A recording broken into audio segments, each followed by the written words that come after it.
원천석이라는 고려 말기에 이제 고려가 망해가고 이제 조선 건국이 시작하려고 할 때쯤, 그때 마지막 고려의 충신으로서 어쩔 수 없이 망해가는 나라를 보면서 한탄해하는, 그러면서도 지주와 절개를 지키려는 그런 의지, 이런 게 또 있는 겁니다. 의지, 제가 의지 얘기했습니다.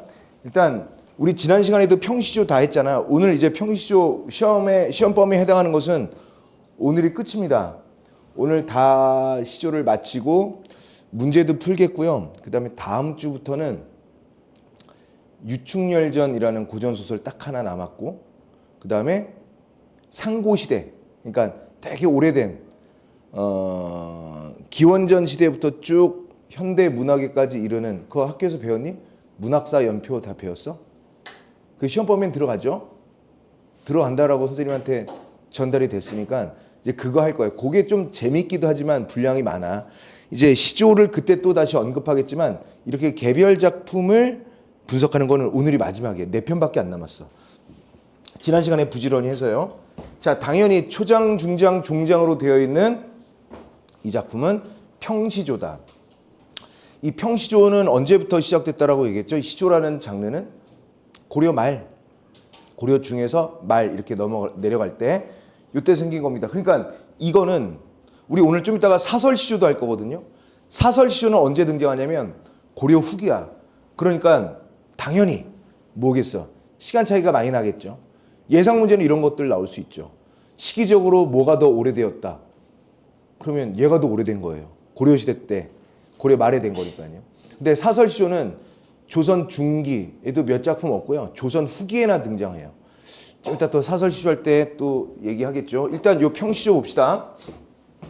눈맞아 끊고 휘어진 대를 끊고 뉘라셔 끊고 굽다 턴고 끊고. 자, 하나씩 해볼게요. 대나무가 있는데 대나무가 이런 식으로 생기지 않았을까? 이렇게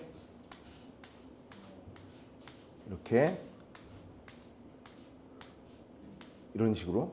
근데 아무래도 이 대가 대나무를 얘기하는 거거든요. 근데 대나무는 겨울에도 이게 다른 나무들처럼 겨울에 확 죽어버리는 게 아니라 겨울에도 이렇게 푸릇푸릇하거든요. 이렇게.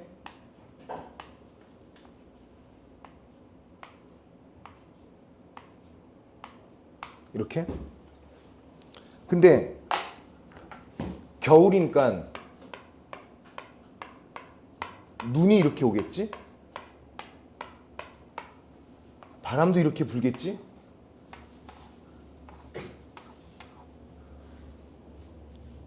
조금 이해되죠? 여기서의 눈은 스노우, 우리가 알고 있는 하늘에서 겨울에 내리는 눈입니다. 눈 맞아서 눈보라를 맞다 보니까 이 땅속에 박혀있던 대나무가 어떻게 되는 거야? 살짝 이렇게 휠 수는 있겠죠. 그걸 누가 보고 눈을 맞아가면서 이렇게 살짝쿵 휘어진 대나무를 누가 굽었다라고 하느냐라는 설의법이에요. 이런 걸 체크하자고 수업 전에 여러분들한테 샤프나 연필로 살짝 내가 이 작품을 보고 대체 어떠한 표현법들을 몇 개까지 끌어내고 뽑아낼 수 있느냐를 한번 해보자고 하는 거예요. 좀 이따 또 다른 작품 할 때도 또 시간을 드릴게요. 자, 봐봐. 그럼 이게 지금 현재 초장을 하고 있는데, 우리가 초장 공부하고 있는데 겨울입니다. 그래서 여기에서 알고 있는, 아까 우리가 누가 얘기했죠? 눈이라는 것은 당연히 계절적 배경을 드러내는 소재이다, 이렇게 얘기할 수도 있고, 눈이라는 자연물, 대나무라는 자연물이 이렇게 나와 있습니다. 이걸 초장, 문장 구조로 보자면 눈 맞아 휘어졌다. 얘들아, 눈 맞아 휘어졌다. 살짝 휘어질 수는 있어요. 그지? 얼마 전에 보니까 우리나라 풍력발전소, 그 튼튼한 풍력발전소의 발전소 기둥이 부러져가지고 날개가 떨어지면서 화재가 났다라고 하더라고요. 강한 것도 바람에 이게 살짝 흔들릴 수는 있겠죠. 근데 그게 좀 심화되거나 강도가 세면 좀 부러질 수도 있겠지만, 여기선 그 얘기를 하고자 하는 게 아니라, 눈 맞아 휘어진 이 대나무 살짝 휘었습니다. 정확하게 만약에 대나무가 90도로 자란다라고 한다면 뭐 살짝 요 정도 각도 휘을 수는 있겠죠. 휜 형상, 휘어진 현상. 근데 누가 이 대나무를 굽었다고 하느냐? 서리법이니까 안 굽었다 라는 것을 강조하는 거죠. 그럼 여기서 우리가 챙겨봐야 할 게 무엇이 있느냐면, 휘어진 현상과 굽어진 현상입니다. 자, 봐봐. 눈을 맞아. 시련에 의해서 눈을 맞으면 얘는 실질적으로 실제 벌어진 현상은 맞아요. 아무리 튼튼한 대나무를 할지라도 눈보라가 몰아치면 휘어질 수밖에 없겠죠. 그럴 수는 있어요. 그런데 이 휘어짐이 곧 굽었다. 굽었다라는 것은 이걸 얘기하는 거지. 대나무가 이렇게 굽었다. 이건 진짜 굽은 거죠. 각도가 확 꺾여서. 살짝 휘었지 이러지는 않았다라는 얘기죠. 그러면 이거는 실제 벌어지지 않은 현상이다. 이렇게 얘기할 수 있겠지. 눈 맞아 살짝 휘어졌다고 해서 이게 굽었다라고 할 수는 없는 것이다. 다시 말해서 이거를 고려 왕조의 마지막 시기, 원천석이라는 사람이 고려 말기의 신하니까 역사적 배경, 그 반영론적 접근 방법으로 문학 작품을 해석해 보자면, 휘어졌다라는 것은요, 고려가 끝나는 거잖아요. 그래서 이 휘어졌다는 것은요,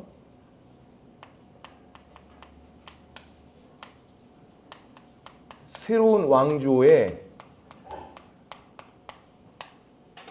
회유와 협박을 받은 거죠. 휘어졌다는 것은. 그러면 눈이라는 것은, 대나무에게 있어서 눈이라는 것은 대나무에게 있어서는 일단 휘게 한 것이기 때문에 얘는, 대나무에게 있어서는 얘는 시련이죠. 고난, 역경 이라는 이 부정적인 의미를 가지고 있겠지. 그래서 살짝 휘었어. 굽었다라는 것은 이 회유와 협박에 넘어가거나 고려 왕조를 배반하고 새로운 조선 왕조에 복속하는 것, 항복하는 것, 새로운 군부 세력에 협조하는 것, 이런 걸 얘기하는 거죠. 그랬다는 거야? 그러지 않았다는 거야? 그러지 않았다고요. 분명히 새로운 왕조의 회유와 협박으로 인해서 분명히 힘든 시련과 고난과 역경을 겪고 있는 건 맞으나 나 꺾이지 않았다. 누가 꺾였다고 그래? 안 꺾였어. 그러니까 시련을 이겨내고 있는 중이야 라는 거야. 괜찮아? 그리고 정말 안 꺾였다라는 이 굽지 않았다라는 내용을, 나는 굽지 않았어 라는 내용을 더욱더 강조하기 위해서 중장을 끌어들입니다. 어떻게? 이렇게 굽을 끊고 절이면 끊고, 눈 속에 끊고, 풀을 쏘냐 끊고. 굽었다고? 그렇게 쉽게 구부러질 절개였다면 눈이 내리는 가운데 이렇게 풀을 수가 있겠어?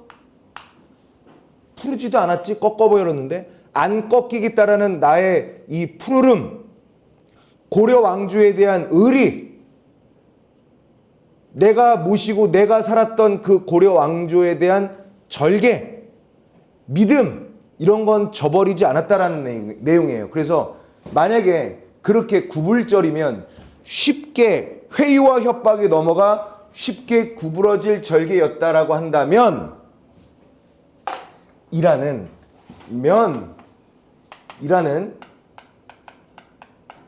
가정적 상황을 설정했죠. 그렇게 했다면 이렇게 눈 속에 풀을 수가 있겠느냐? 눈 속에 이렇게 풀을 수가 있겠니? 라는 또 설의법을 또 사용했습니다. 그리고 푸르다라는 것은 당연히 무슨 심상?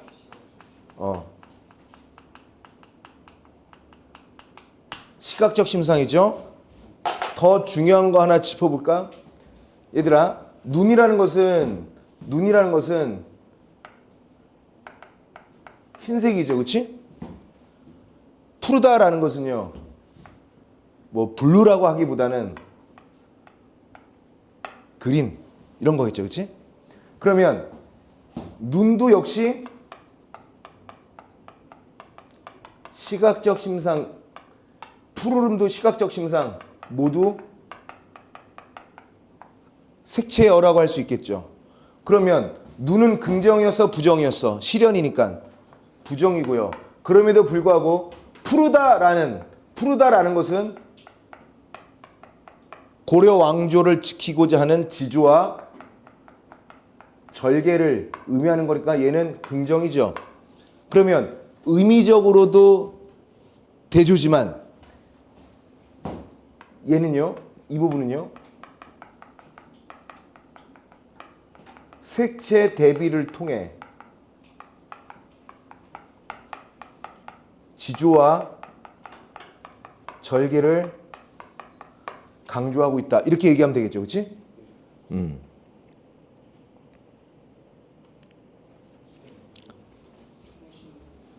충신이 아니냐고? 맞아요. 고려 왕조를 향한 충성스러운 신하. 충신 맞아요. 그게 누구야? 대나무잖아요, 결국. 그래. 준기가 얘기한 김에 그냥 써버릴게요. 이거는 고려 왕조 말기 충신을 의미합니다. 이 대나무가. 그래서 여기서는 대나무가 가장 중요한 소재가 돼요. 눈은요, 대나무를 힘들게 하는 시련을 의미하는 소재가 되겠죠. 대나무의 푸르름과 시련을 의미하는 눈은 색채 대비도 되죠. 오케이. 아까 누가 물어봤었죠? 그래서 모르는 거구나 체크하라고 그랬죠. 아마도 종장 복해 아마도 끊고 세한 고절은 끊고 너뿐인가 끊고 한오라 끊고 세한 한겨울 추위죠. 세한은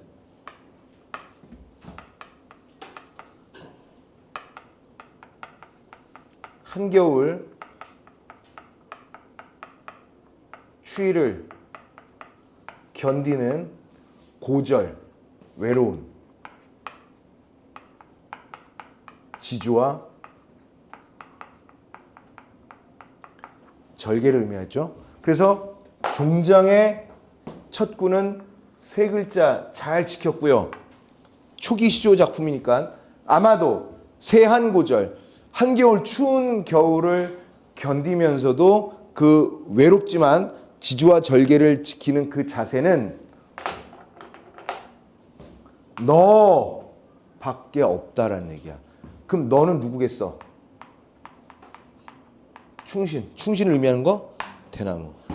대나무를 너라고 그랬네. 그럼 수사법은 의인법. 괜찮지? 괜찮습니까? 자, 마지막 정리하면서 질문 있으면 또 좀 해봐. 괜찮아요? 좋아. 그러면 까먹기 전에 선생님이 문제 10개 정도를 줬습니다. 바로 풀어보시고 풀면서 모르는 거 물어보세요. 근데 다른 작품들이 좀 나오는 경우가 있어요. 그거는 받아들이고 풀어야 돼요. 짜증내지 말고. 어차피 시험에 다 나올 것들이니까요. 좋습니다. 괜찮죠?